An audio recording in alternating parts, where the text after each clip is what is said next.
Halo, hari ini kita akan belajar pelajaran Bahasa Indonesia kelas 7 semester 1 di bab pertama yaitu teks deskripsi.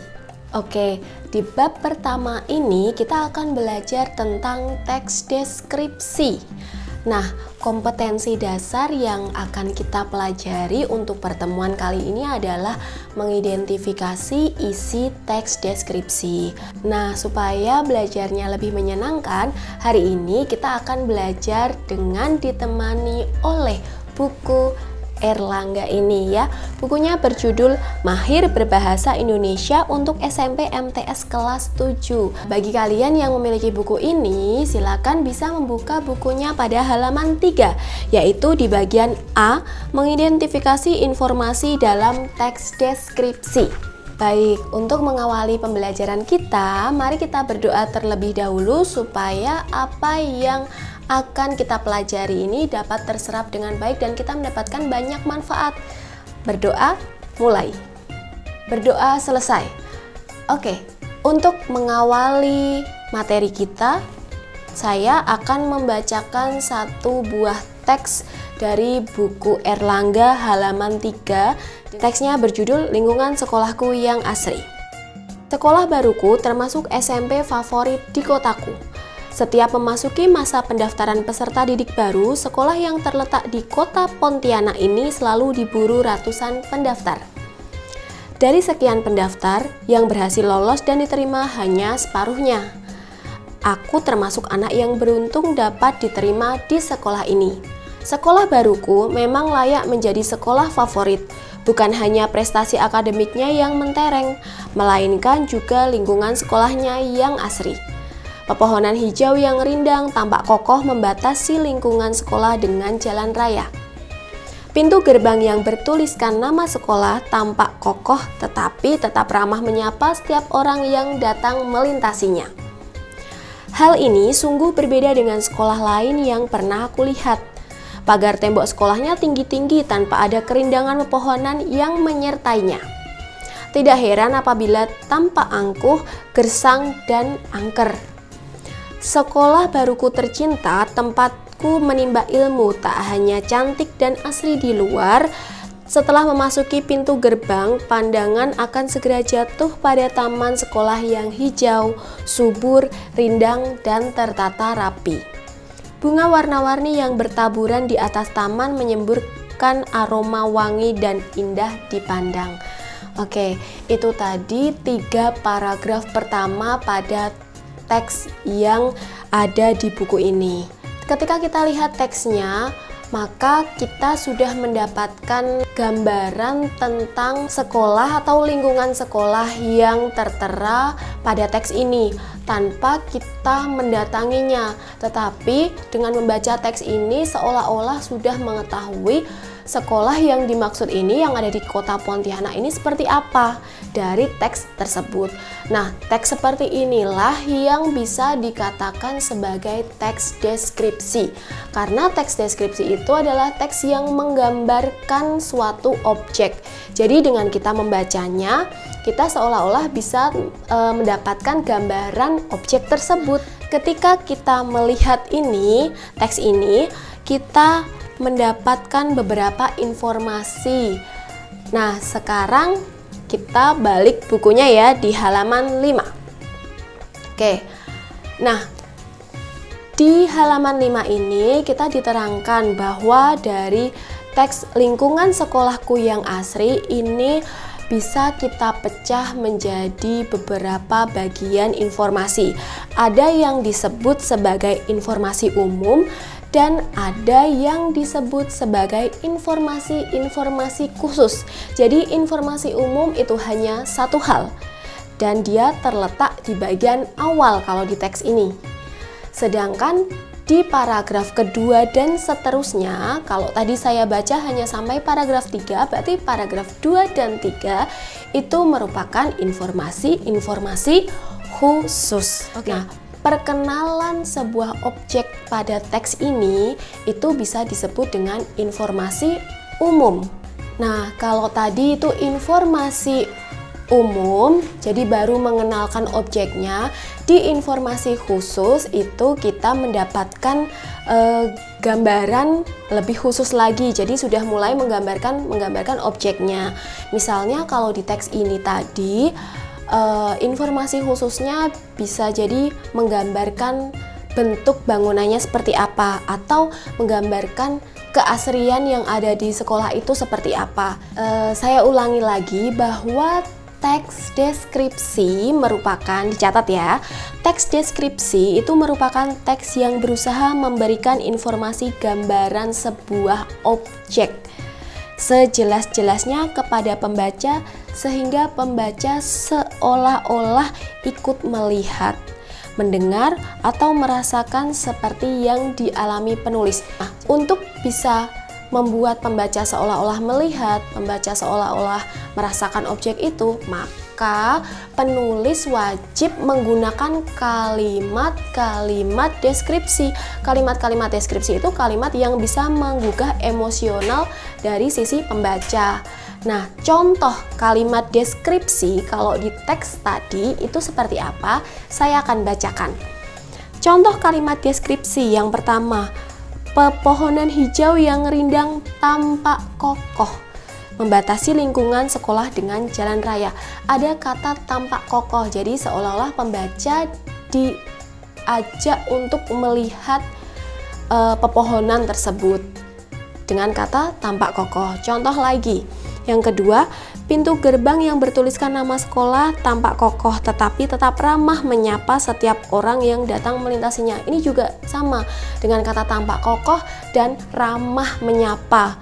Nah, seperti itu merupakan kalimat-kalimat deskripsi dengan ada kata-kata yang emosional, bisa mengajak pembaca atau membuat pembaca seolah-olah melihat, seolah-olah merasakan objek yang ada di dalam teks tersebut. Contoh lagi ya, satu lagi contohnya, bunga warna-warni yang bertaburan di atas taman menyemburkan aroma wangi dan indah dipandang. Ini juga seolah-olah pembaca itu bisa mencium aroma bunga tersebut dan melihat bunga tersebut karena ada kata aroma wangi dan indah dipandang. Nah, sampai di situ sepertinya sudah paham ya kenapa disebut sebagai teks deskripsi dan kenapa disebut sebagai kalimat deskripsi. Kalimat deskripsi itu tadi kalimat yang bisa membuat pembaca seolah-olah melihat, merasakan, atau mendengar objek yang dimaksud. Nah, sekarang kita latihan untuk menjawab pertanyaan atau menganalisis sebuah teks ya. Saya akan bacakan sekilas teksnya. Kelas kami tercinta, kelas 7C sudah menjadi seperti rumah bagi kami di sekolah. Di sanalah kami bertemu dengan teman-teman yang sangat baik. Di sana juga kami menuntut ilmu demi meraih masa depan. Meskipun tidak begitu luas, hanya sekitar 7 kali 6 meter persegi, kelas ini sangatlah bersih dan nyaman. Lantai kelas dilapisi oleh keramik putih yang sangat bersih dan mengkilap. Tak hanya bersih, kelas kami juga sangat lengkap. Kami memiliki 30 buah kursi dan meja. Di depan terdapat 2 buah papan tulis putih yang besar. Di samping papan tulis terdapat meja guru dan lemari besar. Dinding kelas yang putih dan bersih dihiasi oleh gambar-gambar pahlawan, foto presiden, lambang Pancasila, dan kata-kata motivasi. Di dinding belakang kelas juga terdapat sebuah mading yang dihiasi dengan puisi, pantun, dan kata-kata mutiara karya kami semua. Itulah kelas kami, kelas yang sangat bersih dan lengkap. Kami nyaman dalam belajar untuk menyongsong masa depan kami. Nah, ada berapa paragraf di teks itu? Betul, ada 4 paragraf. Nah, dari 4 paragraf ini tentu kita sudah tahu yang mana sih yang disebut dengan informasi umum dan paragraf-paragraf mana yang disebut dengan informasi khusus. Coba sekarang ditebak dulu, kalian tulis jawaban kalian, mana informasi umum dan mana saja informasi khusus. Nah, sudah tahu mana? Oke, sekarang kita cek jawaban kalian benar atau tidak ya.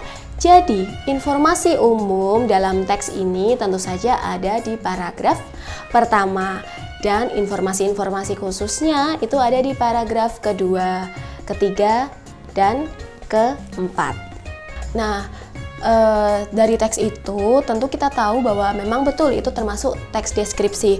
Tapi kenapa teks tersebut disebut teks deskripsi? Karena ya teks tersebut memuat kalimat-kalimat deskripsi. Nah, dari kalimat-kalimat deskripsi itu kita sekarang menganalisis kenapa sih atau yang mana saja sih teks dari teks itu yang termasuk kalimat deskripsi. Oke, sekarang silakan kalian cek atau kalian cari dari teks ini yang mana kira-kira contoh kalimat deskripsi. Ingat tadi kalau di awal sudah ada contoh, misalnya pohon sangat kokoh, kemudian bunga semerbak wanginya. Nah, kalau di teks ini yang membahas tentang sebuah kelas, itu kira-kira kalimat-kalimat deskripsinya yang mana? Silakan cari mungkin 3 contoh saja, dan bagian mana atau kata mana yang menunjukkan bahwa itu adalah kalimat deskripsi. Nah, sudah ketemu? Ada banyak ya sebetulnya contoh kalimat deskripsi yang ada di teks ini, tapi kita akan bahas 3 saja. Contoh yang saya akan berikan 3 saja. Siapa tahu contoh yang saya berikan sama dengan contoh kalian. Di paragraf pertama itu ada kalimat seperti ini. Meskipun tidak begitu luas, hanya sekitar 7 kali 6 meter persegi, kelas ini sangatlah bersih dan nyaman. Itu contoh kalimat deskripsi. Pada kata apa sebetulnya?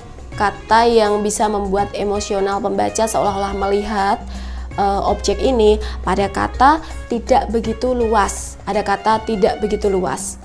Dan juga pada kata-kata sangatlah bersih, nyaman. Itu juga merupakan contoh atau penanda dari kalimat deskripsi. Di paragraf yang kedua, misalnya di bagian ini, lantai kelas dilapisi oleh keramik putih yang sangat bersih dan mengilap. Nah, di kalimat ini ada kata sangat bersih, ada kata mengkilap. Mengilap itu merupakan contoh dari kalimat deskripsi dengan penanda kata yang menggugah emosionalnya pembaca di bagian itu tadi, bersih dan mengilap. Nah, contoh lagi, satu kalimat lagi, masih di paragraf 2. Di samping papan tulis terdapat meja guru dan lemari besar. Ada kata lemari besar, berarti lemarinya besar. Seolah-olah pembaca sudah melihat bahwa lemarinya tidak mungkin hanya berukuran 1 meter kali 1 meter karena itu kecil. Jadi kita sudah diajak membayangkan sebuah lemari yang besar.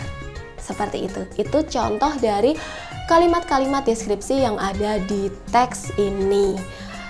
Apakah ada contoh dari yang kalian tulis itu sama dengan yang saya berikan?